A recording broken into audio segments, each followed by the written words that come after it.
अस्सलाम वालेकुम स्टूडेंट्स। आज हम आपकी सेकेंड ईयर की जो सिलेबस है उसका लेक्चर नंबर 10 स्टार्ट करने जा रहे हैं। और अब हम देखते हैं कि हम आज इसमें क्या पढ़ेंगे। हमारा ये लेक्चर एक्चुअली हमारे कल के लेक्चर की कंटिन्यूएशन है। कल हमने आपका चैप्टर नंबर 5 स्टार्ट किया था जो कि कार्बोहाइड्रेट्स के बारे में था, और आज हम उन्हीं कार्बोहाइड्रेट्स का जो रिमेनिंग पार्ट है उसके बारे में बात करने वाले हैं। आज हम बात करेंगे इंसानी जिस्म में कार्बोहाइड्रेट्स के कामों के बारे में कि इंसानी जिस्म में कार्बोहाइड्रेट्स कौन कौन से अहम काम सरअंजाम देते हैं। तो याद रखिए कि जो कार्बोहाइड्रेट्स हैं वो इंसानी जिस्म के अंदर जो है ड्राइविंग फोर्स हैं। ड्राइविंग फोर्स का मतलब ये है कि इंसान के जिस्म के अंदर काम करने के लिए हर किस्म की जो तवानाई और जो क़ुव्वत और जो हरारत है वो ये कार्बोहाइड्रेट्स ही पैदा करते हैं। क़ुव्वत और हरारत की जहाँ बात हुई थी तो आपको अगर याद होगा तो मैंने वहाँ ये बात कही थी कि जिस वक्त आप सो रहे होते हैं आपका दिल उस वक्त भी धड़कता है, आपका दिमाग उस वक्त भी काम कर रहा होता है और आपके गुर्दे उस वक्त भी काम करते हैं, आपका सांस उस वक्त भी चल रहा होता है। तो उन सब इवन सोते हुए भी इन निज़ामों को चलने के लिए तवानाई और क़ुव्वत की ज़रूरत होती है, और ये क़ुव्वत और ये तवानाई हमें कार्बोहाइड्रेट्स ही फ्राहम करते हैं।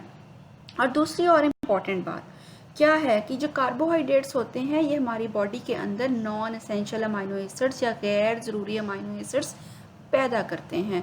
जहाँ हमने पिछले चैप्टर में एसेंशियल और नॉन एसेंशियल अमाइनो एसिड्स को पढ़ा, वहाँ हमने ये बात की थी कि ये नॉन एसेंशियल या गैर ज़रूरी अमाइनो एसिड्स इसलिए गैर ज़रूरी होते हैं क्योंकि हमारा जिस्म इनको खुद पैदा कर सकता है। और ये कहाँ से पैदा करता है, इसके लिए रॉ मटेरियल या ख़ाम माल कहाँ से आता है, तो ये कार्बोहाइड्रेट्स ही इन गैर ज़रूरी अमाइनो एसिड्स के लिए ख़ाम माल मुहैया करते हैं। और सबसे इम्पॉर्टेंट फंक्शन जो इनका कार्बोहाइड्रेट्स का वो ये है कि जो हमारे दिमाग का सिग्नलिंग सिस्टम है, जो दिमाग का पैगाम रसां हिस्सा है, उसको अपना काम करने के लिए सिर्फ़ और सिर्फ ग्लूकोज ही वो खुराक के तौर पर इस्तेमाल कर सकता है। कोई और दूसरी ग़िज़ा जो है वो दिमाग हमारा इस्तेमाल नहीं कर सकता, उसको सिर्फ ग्लूकोज चाहिए होता है। और ये ग्लूकोज कहाँ से आता है, कार्बोहाइड्रेट्स मुहैया करते हैं। और आपने देखा होगा कि जब बहुत लंबा अरसा गुजर जाता है, कुछ खाया पिया नहीं होता, जैसे अभी कुछ अर्सा पहले हमारे रमज़ान गुजरा है और आप उसमें फास्टिंग करते हैं, रोज़े की हालत में होते हैं, 17-18 घंटे जब आप रोज़ा रख लेते हैं तो उसके बाद आपको एकदम लगता है कि दिमाग काम करना छोड़ गया, आंखों के आगे अंधेरा आता है और आपको बहुत दिक्कत होती है चलने फिरने में। वजह क्या है? वजह सिर्फ ये होती है कि उस वक्त आपके जिस्म के अंदर ग्लूकोज की शदीद कमी होती है क्योंकि आपने कुछ खाया पिया हुआ नहीं होता। तो अब उस ना खाने पीने की वजह से ग्लूकोज की कमी क्योंकि जिस्म के अंदर हुई हुई होती है, और उस सूरत में ये होता है कि आप एकदम से आपका दिमाग काम करना छोड़ चुका होता है क्योंकि दिमाग ग्लूकोज के अलावा किसी और न्यूट्रिएंट को, किसी और ग़िज़ाई जुज़्व को जो है बतौर ग़िज़ा इस्तेमाल नहीं कर सकता है। और इसके बाद इनका इम्पॉर्टेंट एक और फंक्शन है कि आपकी बॉडी को जो है वो डिहाइड्रेशन से बचाते हैं, आपके जिस्म में पानी की कमी नहीं होने देते हैं। और कार्बोहाइड्रेट्स जो हैं ये ना सिर्फ आपकी बॉडी को तवानाई पहुंचाते हैं, इसके अलावा ये और बहुत सारे ग़िज़ाई अज्जा भी आपको फराहम करते हैं। जैसे कि आलू जो है, इसमें जो येलो आलू होता है, जो पीला आलू होता है, उसके अंदर आयरन बहुत ज़्यादा होता है, इस तरह से बग़ैर छना आटा और मकई वगैरह जो है इसमें बहुत सारे रोगनियात होते हैं, इसके अंदर विटामिन भी ये मुहैया करता है। और इस तरह के और बहुत सारे काम हैं जिनको मतलब हमें देखने में लगता है कि कार्बोहाइड्रेट्स ये काम नहीं कर रहे होते हैं, लेकिन क़ुव्वत और हरारत के साथ साथ वो ये काम भी कर रहे होते हैं। और ख़ुराक में जो 15% कार्बोहाइड्रेट्स हैं जो काबिल हज़म होते हैं, इनकी मौजूदगी की वजह से रोगनी ग़िज़ाओं के क़ुव्वत और हरारत पैदा करने के अमल में सहूलत पैदा होती है। रोगनी ग़िज़ाएँ आपके जिस्म के अंदर जो क़ुव्वत और हरारत पैदा करती हैं ये उनके फंक्शन को फैसिलिटेट करते हैं, उनके सहूलतकार के तौर पर काम करते हैं ताकि वो आसानी से आपके जिस्म को क़ुव्वत और हरारत मुहैया कर सकें। कार्बोहाइड्रेट की कमी के असरात।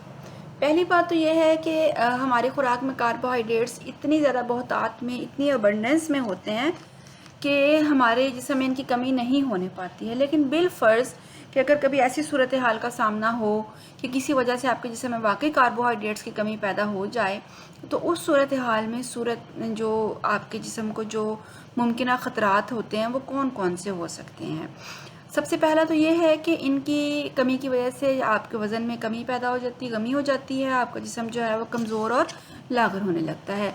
इसकी अक्सर एग्जांपल मैं क्लास में भी देती हूँ, डाइटिंग, कि जिस बंदे ने वज़न कम करना होता है, हम उसको ये कहते हैं कि आप अपनी खाने में से कार्बोहाइड्रेट्स कट कर दें। जब आप कार्बोहाइड्रेट्स नहीं लेते तो आपका वज़न अपने आप कम होना शुरू हो जाता है। और दूसरा इम्पॉर्टेंट जो फंक्शन है वो क्या हो जाता है, वो ये होता है कि क्योंकि जब इनकी कमी होती है तो हमारे जिस्म को क़ुव्वत और हरारत तो फिर भी चाहिए होती है। तो जब कार्बोहाइड्रेट्स नहीं होंगे क़ुव्वत और हरारत पहुंचाने के लिए, तो हमारा जिस्म जो है वो प्रोटीन और जो हमारी फ़ैट्स हैं उनको अल्टरनेटिव के तौर पर इस्तेमाल करना शुरू कर देता है, ताकि जिस्म में क़ुव्वत और हरारत की कमी ना हो। जिसकी वजह से क्या होता है कि प्रोटीन का अपना बुनियादी काम रुक जाता है। मतलब वो प्रोटीन जिस्म की तामीर नहीं करेगी, फिर वो सिर्फ क़ुव्वत और हरारत पैदा करेगी, तो हमारे जिस्म की जो नशोनुमा है वो रुक जाएगी। इसी तरह से रोगनियात के जो अपने काम हैं वो रुक जाएंगे, वो सिर्फ क़ुव्वत और हरारत पैदा करेंगे। तीसरा इम्पॉर्टेंट जो प्रॉब्लम हमें फेस करना पड़ता है वो ये होता है कि दिमाग का जो पैगाम रसां हिस्सा है उसके अफ़ाल में खलल पैदा होना शुरू हो जाता है, क्योंकि इसके लिए ग्लूकोज के अलावा कोई दूसरी रोगनी या प्रोटीनी ग़िज़ा नेमुल बदल नहीं हो सकती है। पहले मैं काफ़ी वजाहत से आपको बता चुकी हूँ कि जो ग्लूकोज है उसके अलावा हमारा ब्रेन कोई और खुराक को यूज़ नहीं कर सकता, उसको सिर्फ ग्लूकोज ही चाहिए होता है। और यही वजह है कि जब हम बहुत लंबा अरसा रोज़ा रख लेते हैं या कुछ खाते पीते नहीं हैं तो हमारा दिमाग काम करना तकरीबन छोड़ जाता है, क्योंकि उसको ग्लूकोज नहीं मिल रहा होता। और इस तरह से जो दिमाग का पैगाम रसां हिस्सा है उसके अंदर जो है वो रुकावट पैदा हो जाती है। इसी तरह से रोगनी ग़िज़ाओं के कीमियाई अमल मसलन क़ुव्वत और हरारत पैदा करने में भी बेकायदगी पैदा हो जाती है। और साथ साथ क्या हो जाता है कि इस कमी को पूरा करने के लिए रोगनी और प्रोटीनी ग़िज़ाओं का इजाफा ज़रूरी हो जाता है कार्बोहाइड्रेट्स की कमी को पूरा करने के लिए। और रोगनियात और प्रोटीन की कमी की वजह से हमें दिल के अमराज, गठिया और सरतान वगैरह के मूज़ी मर्ज़ लाहक होने का ख़दशा भी पैदा हो जाता है। अब हम बात करेंगे कार्बोहाइड्रेट्स के ज़राए के बारे में। तो कार्बोहाइड्रेट्स ये खुराक का सबसे सस्ता और कसीर मिकदार में फ़राहम होने वाला जुज़्व होते हैं, और ये अनाज, शहद, गन्ने, चीनी और इनसे बनी हुई तमाम अशिया में मौजूद होते हैं, सब्जियों और फलों, और इसके साथ साथ जो ड्राई नट्स या खुश्क मेवाजात होते हैं उसके अंदर भी बहुत ज़्यादा पाए जाते हैं। इसके अलावा गोश्त और दूध में भी इसकी कुछ ना कुछ मिकदार ज़रूर शामिल होती है। अब ये USA की जो फूड एंड एग्रीकल्चर बुक है उसका एक पेज यहाँ पर एक चार्ट डिस्प्ले किया गया है, उसमें बताया गया है कि कौन सी खुराक के अंदर कार्बोहाइड्रेट्स की कितनी परसेंटेज होती है। चीनी, शक्कर और गुड़ के अंदर जो है वो 191 से 100% सारे का सारा ही कार्बोहाइड्रेट होता है। इस तरह से शहद हैं, छुआरे हैं, मेवा है, इसमें 71 से 80% तक होता है। जैम और जेली के अंदर 61 से 80% तक कार्बोहाइड्रेट्स होते हैं। गेहूँ की रोटी 41 से 50% तक कार्बोहाइड्रेट्स हैं। आलू, चावल और केले में 21 से 30%, दलिया, संतरे का रस, सेब और मटर वगैरह में 11 से 20%, दूध, मक्खन, अंडा, कलेजी और पनीर वगैरह में 6 से 10% तक कार्बोहाइड्रेट्स पाए जाते हैं, और मछली, मुर्गी, गोश्त और कीमा और घी वगैरह में 0 से 10% तक जो है वो कार्बोहाइड्रेट्स पाए जाते हैं। सहूलत के लिए मैंने ये कार्बोहाइड्रेट रिच जो डाइट्स हैं उनकी पिक्चर्स लगाई हैं, ताकि आपको इनके जो कार्बोहाइड्रेट्स के ज़राए हैं उनको याद रखना आसान रहे। आप देख सकते हैं कि इसके अंदर आलू भी है, केला भी है, दालें हैं, ब्रेड है, और इसके साथ साथ संतरा है, सेब है, और वो तमाम चीज़ें जो हम पीछे पढ़ कर आए हैं। दालें ख़ास तौर पर आपको नज़र आ रही होंगी। इसके अलावा आपको पास्ता, नूडल्स और ये सब चीज़ें नज़र आ रही हैं। वो तमाम चीज़ें जो कि नशास्ते से बनी हुई हैं और जो हमारे जिस्म के अंदर क़ुव्वत और हरारत बहुत ज़्यादा मिकदार में पैदा कर सकती हैं। और अब हमेशा की तरह एंड पर जो है वो इस चैप्टर से रिलेटेड जो MCQs हैं वो डिस्प्ले कर दिए गए हैं, और आपकी होम असाइनमेंट ये होगी कि आपने इन जो MCQs हैं इनको अपनी नोटबुक पर नोट डाउन करना है, और इनकी करेक्ट ऑप्शन जो है उसको टिक करके आपने इनके अपने पास नोट्स बनाने हैं, ताकि आपको पेपर की तैयारी में आसानी रहे। तो स्टूडेंट्स, इसके साथ ही हमारा चैप्टर नंबर 5 कंप्लीट हो गया है। उम्मीद है कि आपको चैप्टर बहुत अच्छे तरीके से समझ आ गया होगा और इंशाल्लाह नेक्स्ट हफ्ते जो है वो हम नए चैप्टर के साथ, नए टॉपिक के साथ और एक नए लेक्चर के साथ दोबारा मिलेंगे।